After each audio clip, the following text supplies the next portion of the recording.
Первые хода в партии подчас определяют течение всей последующей борьбы.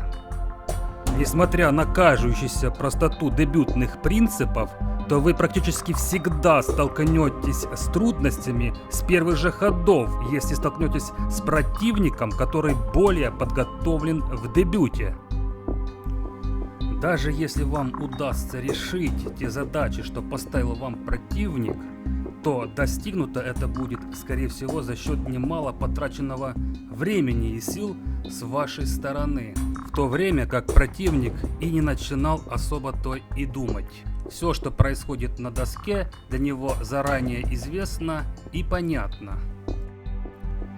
Такие вот примеры ловли противника в дебюте в шахматной практике часто встречаются у профессионалов и у игроков ниже по рангу.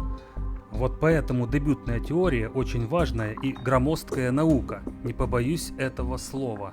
Сколько томов книг, анализов, монографий посвящено дебюту, это просто немыслимое число, которое вряд ли можно измерить когда-либо. То есть дебютная наука, она бесконечна, как собственно и сами шахматы. Чуть ли не в каждом турнире встречаются дебютные откровения, а в следующем турнире эти дебютные варианты опровергаются и так далее и тому подобное. Как же новичку не утонуть в этой безграничной дебютной бездне?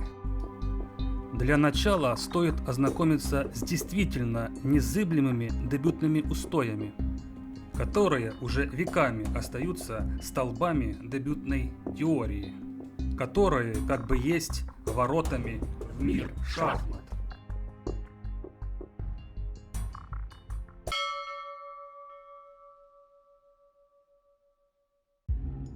Главным первоначальным критерием классификации дебютов есть первые хода белых и черных. И ввиду того, что борьба за центр в дебюте это одно из основных критериев, то и градацию дебютов принято определять исходя из того, как стороны взаимодействуют на центральные поля с первых ходов.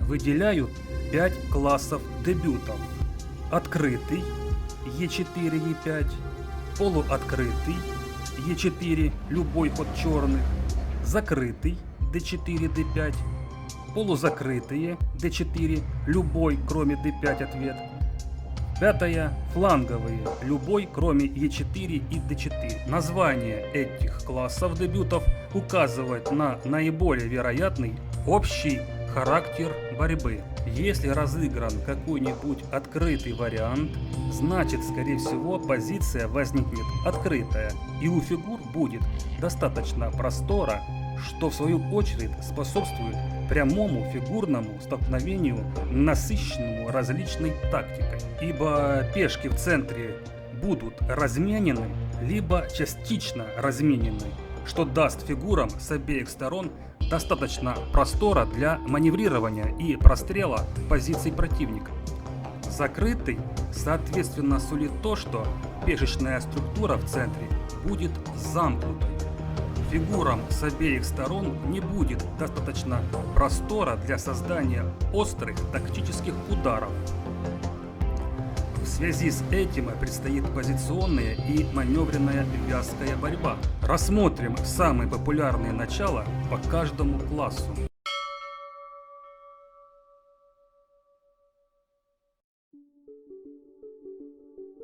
Ходом Е4 белые намерены следующим ходом сыграть d2, d4 и тем самым создать у себя сильный классический пешечный центр. Но симметричным ответом Е5 черные препятствуют данному намерению и к тому же пытаются не уступать белым позиции в центре. Белые здесь путем c3, дебют Лопеса, могут вернуться к первоначальному плану борьбы за создание пешечного центра d2, d4, но это продолжение за белых не взыскало особой популярности, так как данный ход слишком медлителен, и поэтому ответным рывком по центру d5 черные могут перехватить инициативу. А белые по сути сразу утрачивают преимущество белого цвета – один темп. Поэтому белые эту задачу могут пытаться решать более кардинальным путем. f4 – королевский гамбит. Это уже более популярное продолжение. Белые ради создания пешечного центра готовы не только отдать пешку f, но и пойти на ослабление позиции своего короля по диагонали e1 h4. Сильно популярный этот дебют был еще на заре шахматной истории, моду на который ввели адепты итальянской шахматной школы в 16-17 веках. Тогда и было введено такое понятие в шахматах, как гамбит, что переводится с итальянского как «подставить ножку». То есть, если в названии дебюта есть слово «гамбит», то это значит, дебют связан с жертвой пешки, а иногда и фигурой. В королевском гамбите спокойной жизни нет ни белым, ни черным. Игра здесь, как правило, очень темповая и тактически острая, борьба ход в ход. Черные здесь могут отвергнуть брошенную перчатку и сыграть d5, контр-гамбит фалькбейера, а могут и принять жертву ef, что сейчас считается лучшим за черных. Белые, правда, все равно сразу не могут сыграть d4, ввиду того, что после ферзь h4 их король подвергается опасной атаке и вынужден будет гулять почти в центр доски. Поэтому после ef обычно продолжают конь f3, прикрывая пункт h4 и попутно развивают фигуру, готовят также движение пешки d, после чего под атакой пешка f4 от слона c1. Белые, конечно же, могут начать активную игру в центре и менее рискованно d4, центральный дебют. И после ед белые могут сразу отыграть пешку, ферзь d4, немного давая черным фигурам зацепку в виде ферзя. Либо сыграть более хитро, конь f3 и отыграть пешку постепенно.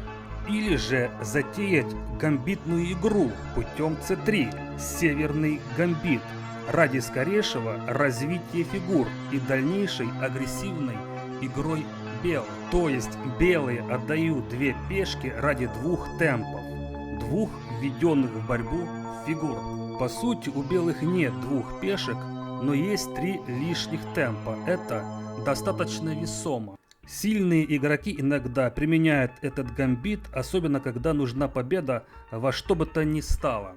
Наиболее чаще белые борются с центром черных путем конь f3, в частности нападая на пешку e5. Черные могут надежно, но несколько пассивно защищать на e5 пешкой d6, защита Филидора.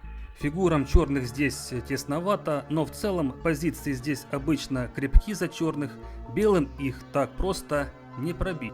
Здесь важно отметить, что новички, играя черными, часто попадают на ловушку, играя f6, с побуждением защитить пешку на e5, но выбирают не ту пешку, тем самым нарушая два базовых дебютных принципа: не делать бесполезных ходов пешками и не ослаблять позиции короля. Аналогичное ослабление короля мы только что видели в королевском гамбите за белых. Но здесь наличие лишнего темпа у белых, такое ослабление короля черных фатально для него. Следует кинжальный удар, конь e5. Пешка на e5 оказывается совсем и не под защитой. После взятия коня решающим образом сказывается ослабленность короля черных. Fe, ферзь h5, король e7. Если же 6, то ферзь e5 и забираем на h8.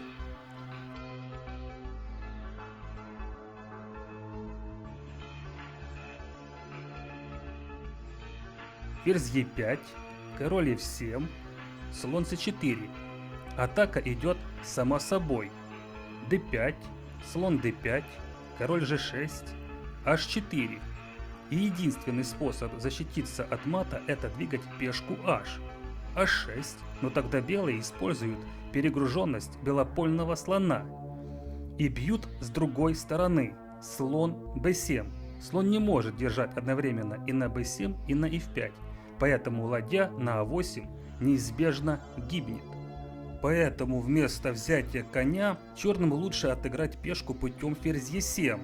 Дальше белые играют конь F3, только теперь белым стоит не попасться здесь в ловушку, вместо конь F3 не сыграть ферзь H5. G6, конь G6, ибо промежуток ферзь E4 остужает пыл белых. После конь F3 черный отвечает ферзь E4, далее слон E2, но отыгрыш пешки здесь не приносит черным счастья, так как у белых большой перевес в развитии. Если черные не хотят идти на стесненные позиции защиты Филидора, то могут защищать пешку конем, конь c6. Самым популярным сейчас является слон b5, испанская партия. Белые атакуют коня c6 с тем, чтобы оставить пешку e5 без защиты. Правда, справедливости ради стоит сказать, что угроза этой пешки мнимая. Например, после а6, слон c6, dc брать именно этой пешкой. Конь e5, пешка отыгрывается черными именно путем ферзь d4. Поэтому после e4, e5, конь f3, конь c6, слон b5 у черных в распоряжении богатый выбор продолжений. Чаще всего применяют черные такие ответы, как а6 и конь f6, которые чаще всего ведут за некоторым исключением к неторопливой маневренной борьбе. К более острой борьбе ведут такие хода, как f5 и слон c5. Имеют свой смысл и более редкие продолжения, такие как g6 и конь g на e7. И даже d6, который считается пассивным ходом, но и в то же время этим ходом черные ничего не нарушают из дебютных принципов. Вместо хода слон b5 есть более острый ход слоном за белых. Слон c4, где акцентировано явно на атаку пешки f7. Так часто играли в эпоху итальянской школы, так как этот ход наряду с королевским гамбитом богат на тактические возможности. А также в связи с этим это продолжение часто употребляется новичками. Сам по себе ход слон c4 атакующий на f7, развивающий и контролирующий центр. Черные могут сыграть здесь симметрично, слон c5, итальянская партия, препятствуя d2, d4. Либо сыграть еще более агрессивно и более ответственно конь f6, защита двух коней. Здесь белые могут спокойно путем d3 защитить пешку на e4, либо немедленно перейти в атаку на пункт f7, конь g5, нарушая при этом дебютный принцип не ходить дважды одной фигурой. Простыми средствами черные не могут защитить на f7. Поэтому приходится путем жертвы пешки d5 перекрыть слону белых доступ к пункту f7.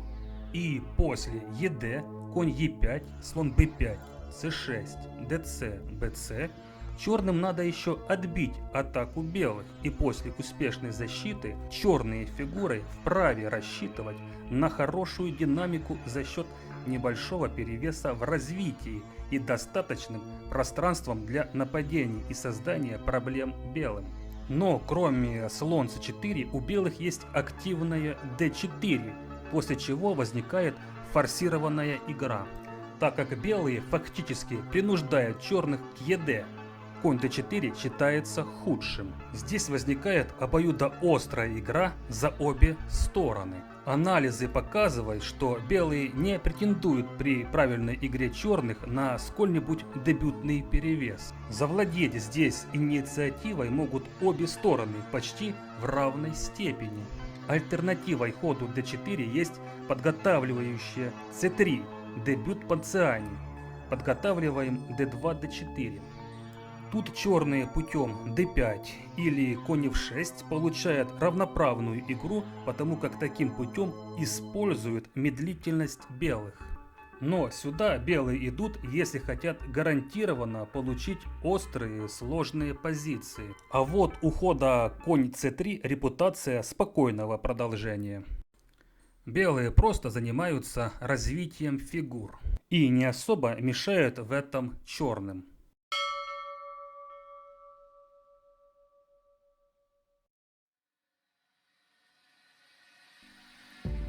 В ответ на Е4 черные могут сразу уйти от симметрии, ибо симметричность выгодна белым, так как они обладают лишним темпом. Поэтому черные прибегают к другим способам борьбы за центр. Рассмотрим самые популярные. Сначала самые агрессивные, где черные атакуют пешку Е4. F5, D5, конь F6.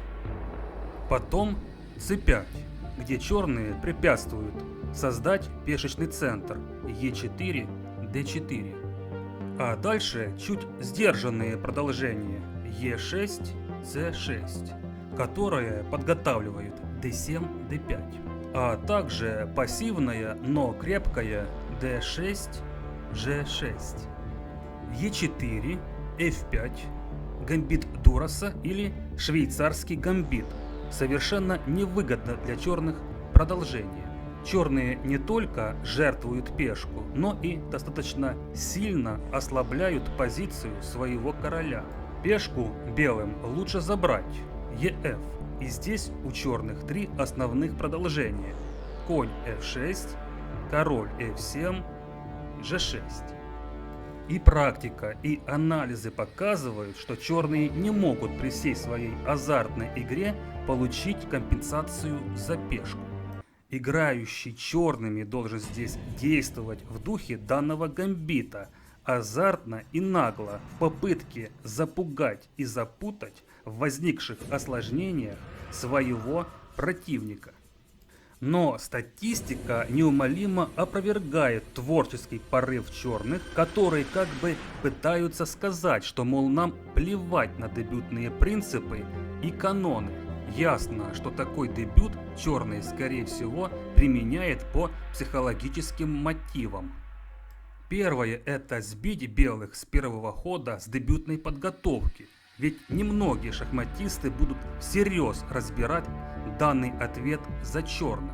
Поэтому играющий белыми должен учесть тот момент, что черные, скорее всего, тут изучили варианты и что-то заготовили. Но на стороне белых тот фактор, что у них выигрышная позиция. Правда, если противник подготовлен, то сразу явных выигрышных позиций достигнуть не получится. Так сказать, Бастилию сразу не взять. Главная опасность для играющего белыми не попасться на такой вот психологический крюк, мол, у меня выиграно и надо противника лишь бы добить. И в итоге белые могут где-то перегнуть палку, где-то переоценить свои возможности, или если это игра в блиц, где мало изначально времени на обдумывание ходов, слишком много потратить времени на нахождение немедленного выигрыша. Только на это и может быть расчет играющего черными. Так вот, мы увидели только что явный пример применения дебюта по психологическим мотивам. Поэтому белым тут, чтобы опровергнуть намерения черных, достаточно сохранить холодную голову и хотя бы не играть намного слабее противника. Е4, d5. Скандинавская защита. А вот подрыв пешки с ферзевого фланга намного сильнее и обоснованнее, чем с королевского. f7, f5. Здесь черные не хотят смириться с захватом центра белыми пешками и поэтому сразу же атакуют центр. Ради этого черные даже готовы после основного ЕД ферзь d5 предоставить белым возможность атаковать ферзя с темпом, выводя свою фигуру. То есть мы видим здесь, что черные идут на нарушение такого дебютного принципа, как не активничать слишком рано ферзем в дебюте. И действительно мы видим, что в этом варианте белые действительно наваривают дополнительный темп для развития. Но с другой стороны, тут позиции возникают достаточно крепки за черных. Постепенно, после того как черные наверстают некоторую отсталость в развитии фигур, они дальше уже смогут навязывать осложнения с надеждой на перехват инициативы. Ну, соответственно, задача белых – использовать лишний темп. А также бывают случаи, и не так уж редки, когда ферзь черных попадает в западню. После конь c3 у ферзя широкий спектр, куда отступать.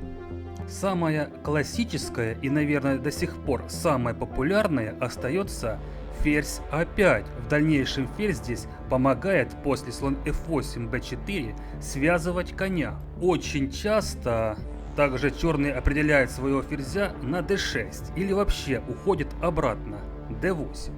Значительно реже черные шахуют с Е5 или Е6, что смотрится достаточно негармонично за черных, ибо ферзь так мешает своим фигурам. Но черные идут сюда зачастую подготовленными и имеют за пазухой конкретные варианты. В партиях новичков можно часто встретить и самое фатальное отступление ферзя – ферзь c6. После слон b5 ферзь теряется на связке. Но если черные не хотят идти на приключение ферзя, то могут избрать гамбитное конь f6. И если белые будут держаться за лишнюю пешку путем c4, то после c6 черные, как показывает практика и анализы, черные здесь комфортно развиваются. Поэтому белые редко идут на удержание пешки, а продолжают d4, слон b5 или конь f3, продолжая по максимуму развития. e4, конь f6, защита Алехина. Ход введен в практику четвертым чемпионом по шахматам Александром Алехиным. Ход явно провокационный. Если белые просто защищают пешку, то это либо слишком пассивно d3, либо может перейти к другому началу конь c3. Поэтому основной вариант и принципиальный e5, конь d5, d4, d6, c4, конь b6, f4. Черные как бы завлекают пешки белых. Черные позволяют белым построить обширный пешечный центр, а черные в свою очередь намерены его атаковать издалека. То есть в этом дебюте мы видим, что прослеживаются явно другие идеи, чем идеи итальянской шахматной школы, которые мы фиксировали в королевском гамбите, к примеру. А именно школа гипермодернизма, которая приходит на смену позиционной школе Стейница, где если позиционная школа гласит, что центр нужно контролировать пешками, то гипермодернизм расширяет значительно способы ведения борьбы за центр. А именно школа гипермодернизма подразумевает, что на центр можно воздействовать не только пешками, но и фигурами издалека. Е4, С5. Сицилианская защита. Первостепенно цель этого хода черных, как и хода Е5, контроль пункта d4, помешать создать пешечный центр d4 и Е4. Обычно белые все-таки проводят d2, d4 после примерного конь f3, d6, d4, cd, конь d4. Возникает одна из позиций сицилианской защиты, которая является отправной точкой большой теории. Обычно в этих вариантах возникают разносторонние рокировки. Чаще всего белые в длинную, черные в короткую. И происходит острая темповая игра на противоположных флангах, где белые атакуют короля на королевском фланге, а черные, соответственно, на ферзевом. Изначально шансы белых выше, так как они владеют все-таки лишним темпом. Но черные надеются, что смогут использовать открытую линию С. Линию С в процессе развития фигур занимает ладья и начинает давить в частности на пешку С и в целом на позицию короля. Это мы рассмотрели 4 агрессивных продолжения, которые зачастую приводят к открытой тактической борьбе. Дальше 2 продолжения за черных, которые в основном приводят к закрытой, полузакрытой пешечной структуре и позиционной борьбе. Е4, Е6, французская защита. Пешка на Е6 прикрывает пункт F7, и это значительно снижает шансы белых завязать сразу же открытую тактическую борьбу. После d4, d5 долгое время основным продолжением за белых было e5. Белые пытаются захватить пространство, пытаясь использовать явный изъян черных – это белопольный слон. Здесь белые пытаются дальше атаковать на королевском фланге, выводя фигуры, прицеливаясь на позицию короля. Имея в виду схему конь g1, f3, дальше при случае конь f3, g5, либо перед развитием коня на f3 могут белые двинуть f2, f4, дальше при случае f4, f5, слон f1, d3, занимая жирную диагональ с прицелом на королевский фланг. А также довольно часто и ферзь белых нагло выходит на g4, а также в атаку может включиться крайняя пешка h, h2, h4, h5 и так далее. Поэтому дремать тут черным не приходится. Основная идея черных здесь подрыв пешечной цепи белых d4, e5 путем c5. Этим ходом черные сразу же начинают подрыв пешки d4. Основной ответ белых здесь c3 с идеей подкрепить цепь на d4, либо после размена на d4 позиция черных остается стесненной. Иногда белые путем конь f3 или ферзь g4 с дальнейшей жертвой пешки d4 бросаются в омут атаки. Но практика показывает, что ресурсы черных на защиту и дальнейший перехват инициативы весьма высоки. Не пользуется популярностью также и ход dc и после конь c6 и, например, конь f3, слон c5, слон d3, f6, ферзь e2, fe, конь e5, конь e5, ферзь e5, конь f6, рокировка, рокировка. Пешечный центр белых довольно быстро исчезает, а фигуры белых не могут надежно удержать центр. После хода белых c3 черные продолжают нагнетать на пешку t4 путем конь c6 с дальнейшей схемой развития ферзь b6, конь e7, f5 и, возможно, f7, f6, дополняя стратегию черных подрывом и на e5. И далее черный слон может выйти по маршруту слон c8, d7, e8, h5. Практика показывает, что черные все-таки разрушают пешечный центр белых. Но с другой стороны, вместо пешек на d4 и e5 на эти поля вправе претендовать белые фигуры.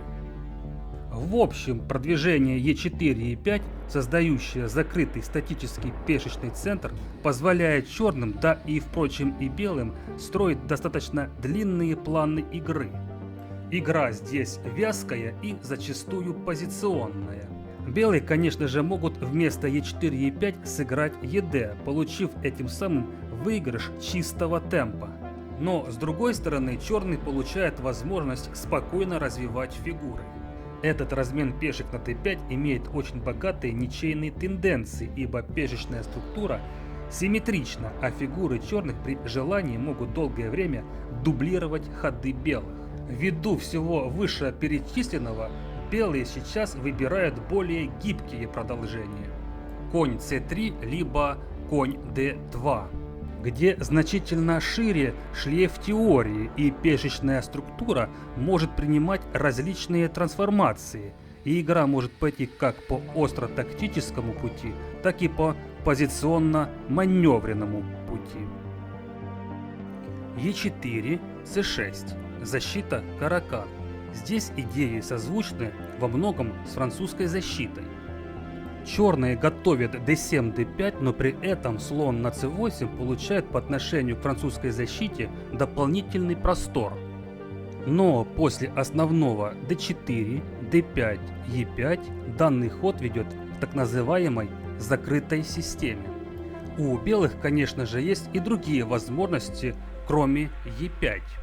Но все-таки захватывающее пространство e4 и e5 все-таки еще одно из самых популярных продолжений. И после слон f5 возникает основная табия защиты каракан. Как мы видим, в отличие от французской защиты, белопольный слон черных вошел в игру. Но с другой стороны, если черным надо проводить подрыв пешки d4, то это будет проведено в два темпа c7, c6, c5. То есть за свободу своего слона черные в перспективе ложат на алтарь целый темп. Опять же, у белых и тут есть немалая масса выбора. Один из них – это хитрый ход h4. И много здесь неокрепших адептов защиты Каракан попадались в ловушку. А попадались потому, что машинально, не чувствуя подвоха, делали естественный и логичный ход e6.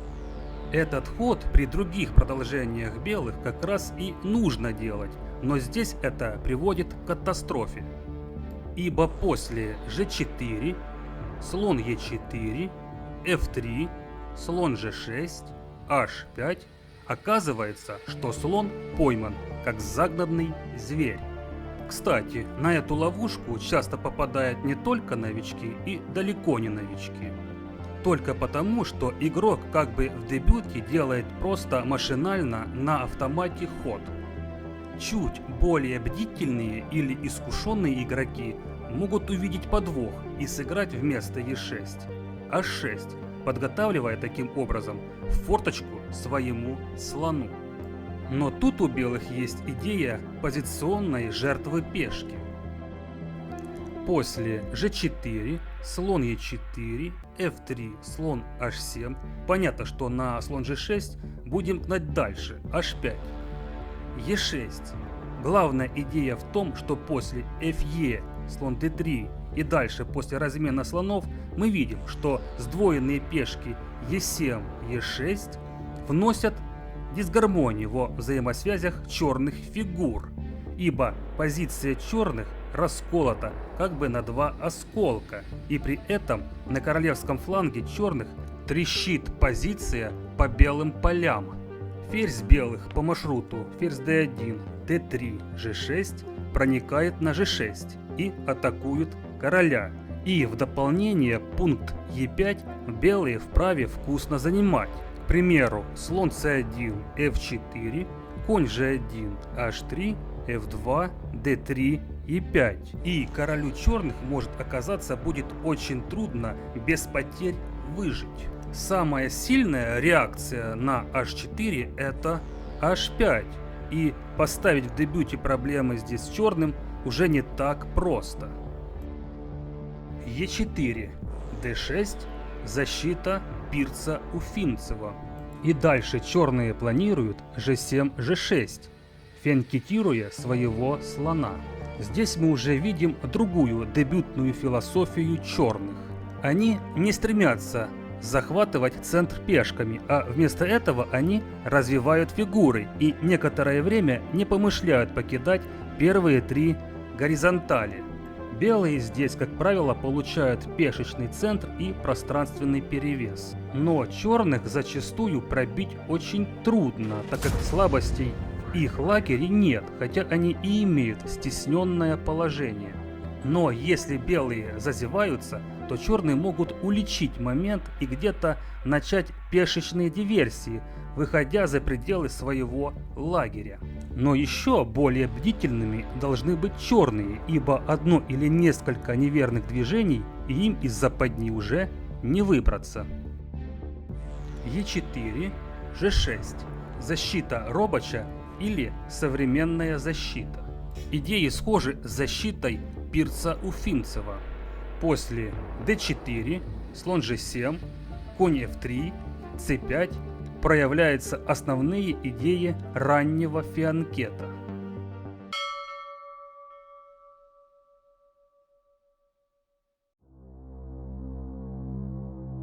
До относительно недавнего времени к закрытым дебютам относили все дебюты, где белые делали первый ход, кроме королевской пешки. Ну а сегодня к ним лишь относятся системы с d4, d5. Ход d4 считается менее амбициозный, чем e4. При движении ферзевой пешки события разворачиваются обычно не так стремительно, как при e4. Потому как нетрудно заметить, фигуры при d4 получают значительно меньше простора, чем при e4. Но и при d4 белые могут спокойно развивать свои фигуры и довольно долго при этом сохранять большой запас прочности в своей позиции.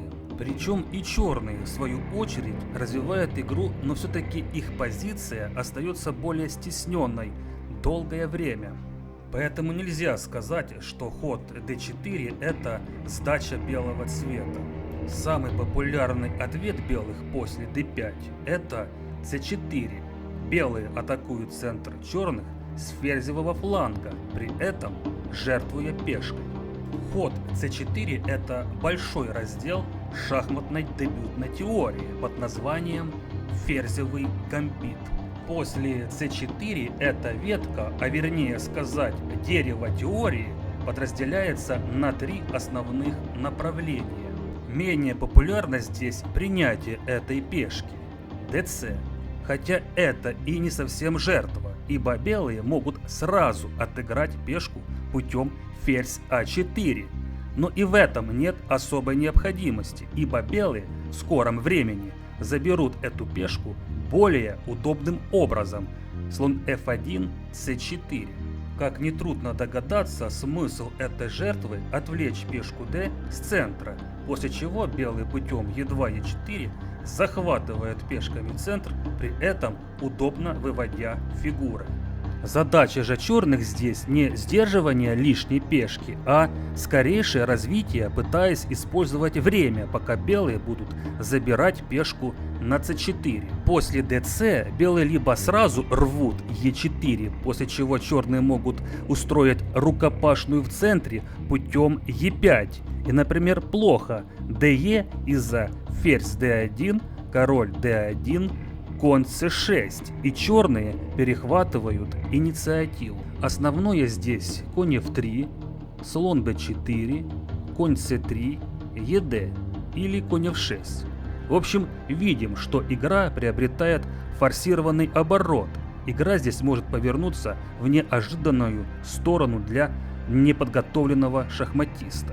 Поэтому более часто продолжают белые конь f3, предварительно беря под контроль e5. И черным тут труднее агрессивничать. Игра здесь более спокойная. Конь f6, e3, e6, слон c4, c5. Как видим, основные идеи это подрыв c7, c5 и e6, e5. Рокировка a6. Это основная табия принятого ферзевого гамбита на сегодняшний день. После c4 черные чаще всего отказываются от принятия путем e6, отказанный ферзевый гамбит или ортодоксальная защита. Второе. c6, славянская защита. После d4, d5, c4, e6, ортодоксальная защита. Один из самых популярных порядков ходов есть конь c3, конь f6, слон g5, слон e7, e3, короткая рокировка, конь f3, конь b на d7. Данное построение очень популярно в матчах на первенство мира. Позиция черных очень прочная, хотя и стесненная. Как видим, слону на c8 душно, как в клетке. Поэтому у черных есть 3 способа решения развития этого слона. Первое. Фланговое развитие b7, b6 и слон c8, b7. Второе. Расширенная фианкета. d5 бьет на c4, потом b7, b5, a7, a6, c7, c5, с последующим слон c8 на b7. Третий. Контрудар c7, c5, после чего, как правило, происходит массовый размен в центре. c4 на d5, e6 на d5, d4 на c5. После чего, как бы само собой, решается транспортабельность белопольного слона черных благодаря уходу пешки с e6. Если черные не хотят возиться со своим белопольным слоном, то после d4, d5, c4 применяет другую разновидность отказанного ферзевого гамбита c6, славянская защита. Пункт d5 черные подкрепили пешкой c6, оставив при этом диагональ c8, h3 открытой. При этом пешка на c6 дает предпосылки к пешечному наступлению на ферзевом фланге. d5 бьет на c4 и b7, b5. При случае черные могут также после d5 на c4 удержать эту пешку путем b7, b5.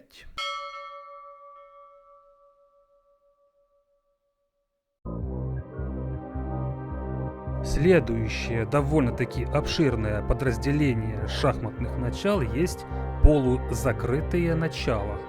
Черные отказываются от симметричного d5, а вместо с тем и отказываются бороться с пешечным центром белых своими пешками. Вместо этого черные предпочитают воздействовать на онного издалека своими фигурами. Самый популярный несимметричный ответ черных – это конь f6. Значительно реже отвечают f5. В обеих случаях черные берут под контроль пункт e4. Остальные ответы не имеют самостоятельного значения. Ход f5 – голландская защита, хоть и более редкий, чем конь f6, но все равно эта защита и сегодня довольно часто практикуется в соревнованиях самого высокого ранга. Редуты, которые возводят черные, зачастую очень трудно пробить белым. Поэтому один из вариантов голландской защиты так и называется «каменная стена», который возникает после ходов d4, f5, c4, конь f6, g3, e6, слон g2, слон e7, конь f3, короткая рокировка, d5. Такая структура d5, e6 и f5 считается очень крепкой. Но с другой стороны, такая структура здесь очень статична, и видим, белопольный слон черных здесь несколько лишен простора. Другой, более эластичный порядок расстановок пешек черными является такой: f5, g6 и d6. Такая структура пешек характерна для разновидности так называемой ленинградской системы. Что же касается более естественного и сдержанного хода конь f6 черных, то это после обычного c4, e6 открывает громадный пласт дебютной теории. Самое популярное из них – g3, каталонское начало, конь f3, b6, новоиндийская защита, конь c3, слон b4, защита Немцовича. g6 обычно ведет к староиндийской защите, либо к защите Грюнфельда, после конь c3, d5. Как видим, в этих схемах нет прямолинейных стычек пешек в центре. Черные действуют более изощренно, и это требует более продвинутого понимания шахмат для играющими черными игрока. Поэтому зачастую начинающим не рекомендуют начинать играть все эти мудренные схемы, но все-таки присматриваться к ним все же надо. Ибо если долго засидеться в открытых началах, вы можете сильно потерять в общем понимании шахмат, не изучая различные дебютные построения. Я вот словил себя на мысли, что все-таки как много я потерял, что раньше не начал изучать хотя бы один из этих дебютов. Получается, что играя одни и те же схемы, открытые или закрытые дебюты, вы получаете большую белую пляму в другой области, что в свою очередь сильно обедняет в общем в понимании шахмат. Так что в последующих видео по дебютах я вместе с вами буду восполнять эту брешь.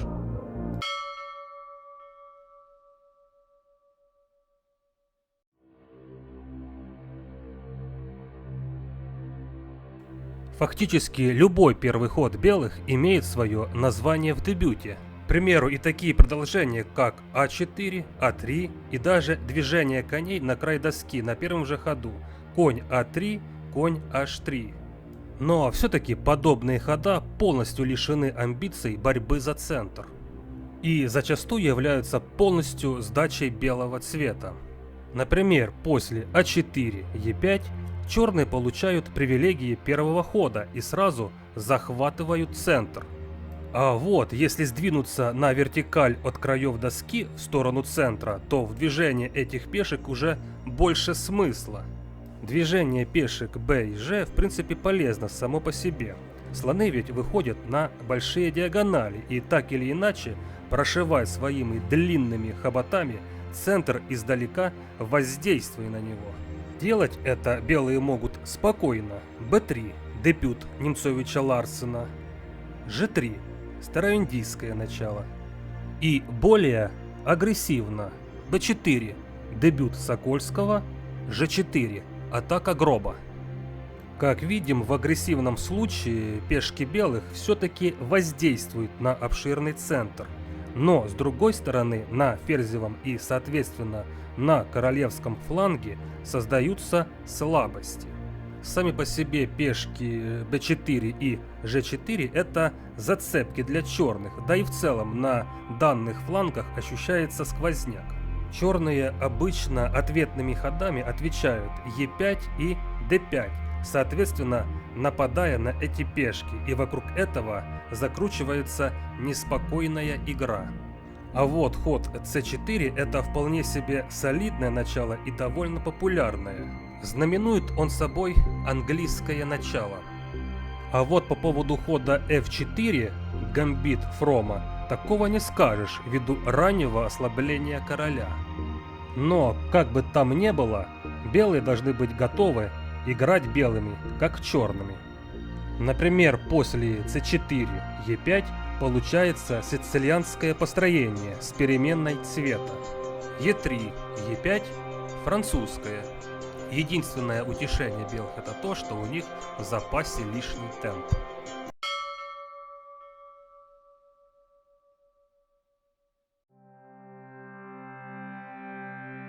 Мы только что разобрали с вами начальный пласт дебютной теории. Увидели дебютную сторону в ширину, какие есть направления начал, какие есть вообще дебюты и как они называются, а также увидели первые хода. Дальше, если вы хотите усилить свою игру в дебюте, вам предстоит выбрать, как вы будете начинать партию и должны подготовиться к ответам противника. Такая вот работа шахматиста называется составлением дебютного репертуара.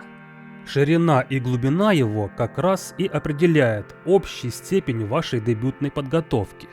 Принципы и аспекты составления дебютного репертуара и с дальнейшим уже конкретным его составлением мы займемся в последующих моих обучающих видео по дебюту. Для начала нам надо усвоить достаточно простые и логичные принципы игры в дебюте. Освоение этих принципов позволит вам не угодить с первых же ходов в проигранную позицию или же позволит вам наказать противника за их нарушение. По мере накопления шахматного опыта вы все больше сможете понимать, что происходит на доске, и ваши действия за доской будут все больше осмысленными. А также через призму понимания вам будет легче запоминать дебютные варианты. Потому что вы будете запоминать не просто цепочку ходов, а идеи и планы, угрозы и контругрозы, типовые структуры пешечных расположений и так дальше. Чем дольше и усерднее вы будете изучать шахматы, тем больше вы будете смотреть на шахматы комплексными понятиями.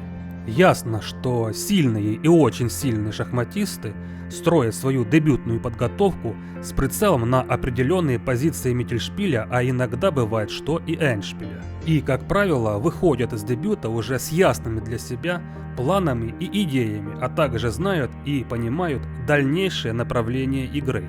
Но независимо, новичок вы или более продвинутый игрок, перед вами стоит начальная позиция. Пешки и фигуры наши стоят на начальных позициях. И первая наша задача – это подготовить наши силы, насколько это в наших силах, к предстоящему бою. Добиться максимального КПД от каждой боевой единицы и быть максимально готовым к различным каверзам со стороны противника. Для решения наших мобилизационных дебютных целей мы должны придерживаться трех основных дебютных стратегем: центр, развитие, безопасность. Центр. занятие центра пешками или контроль его фигурами, развитие фигур к центру. Развитие фигур. Максимально быстро должны покинуть свои начальные позиции легкие фигуры – конь, слон. Поэтому старайтесь не ходить одной фигурой дважды. Тяжелые фигуры следом за легкими тоже должны будут определиться. Ладьи должны занять нужной вертикали, а ферзь, как правило, некоторое время держится в тылу, так как фигура очень ценная. Метаться, как угорелому в начале партии, очень опасно ему. Безопасность короля. Рокировка в короткую или длинную сторону и без нужды не двигать пешками от короля.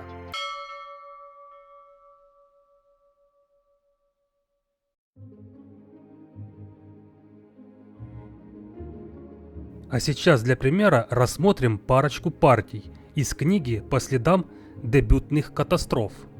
Кто не знаком с этой литературой, то рекомендую к прочтению. Но сейчас рассмотрим первые партии, где приводятся примеры того, как довольно неслабые игроки все-таки нарушают некоторые принципы дебюта и в итоге быстро проигрывают.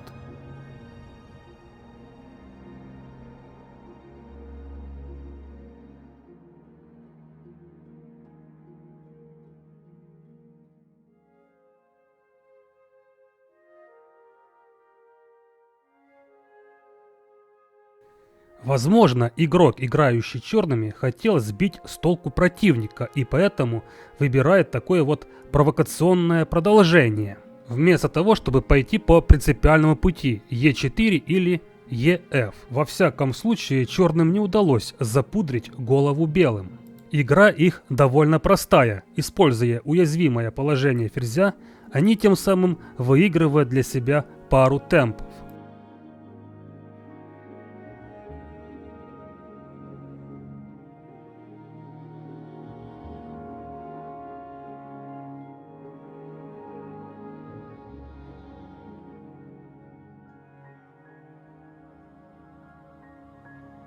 Сильнее было сразу d5, с темпом вгоняя пешечный клин в позицию черных.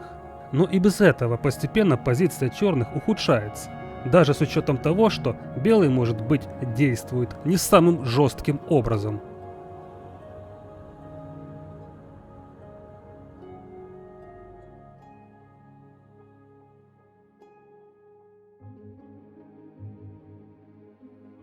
Перевес в развитии стал наглядным. Белые полностью вывели свои фигуры с начальных позиций и обезопасили своего короля, сделав рокировку, а вот черные не решили ни одной из этих задач.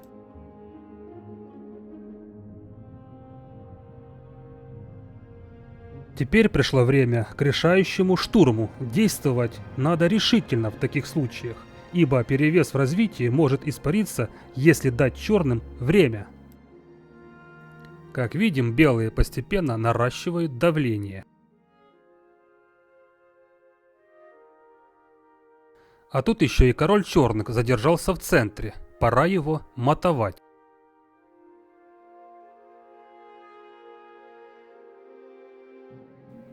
И мат неизбежен. Следующая игра. Противники неизвестны.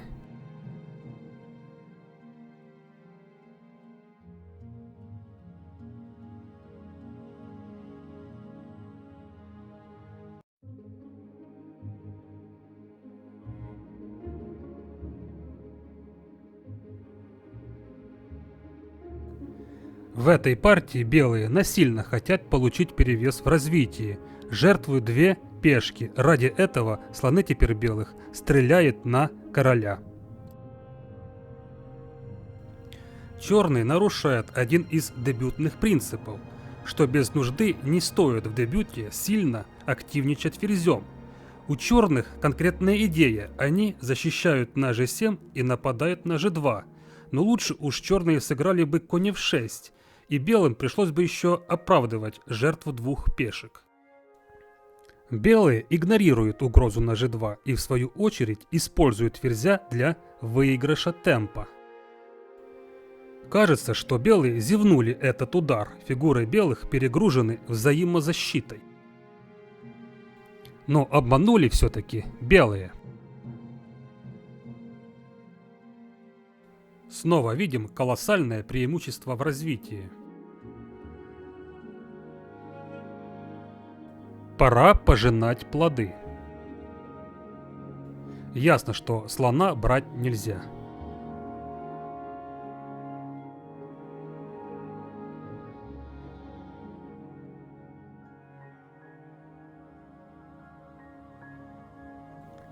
И таких вот примеров дебютных катастроф довольно-таки много, можно найти с разных источников. Все их объединяет одно – наказание за нарушение дебютных принципов происходит обычно очень энергично и быстро и приводит либо к мату, либо к большим материальным потерям.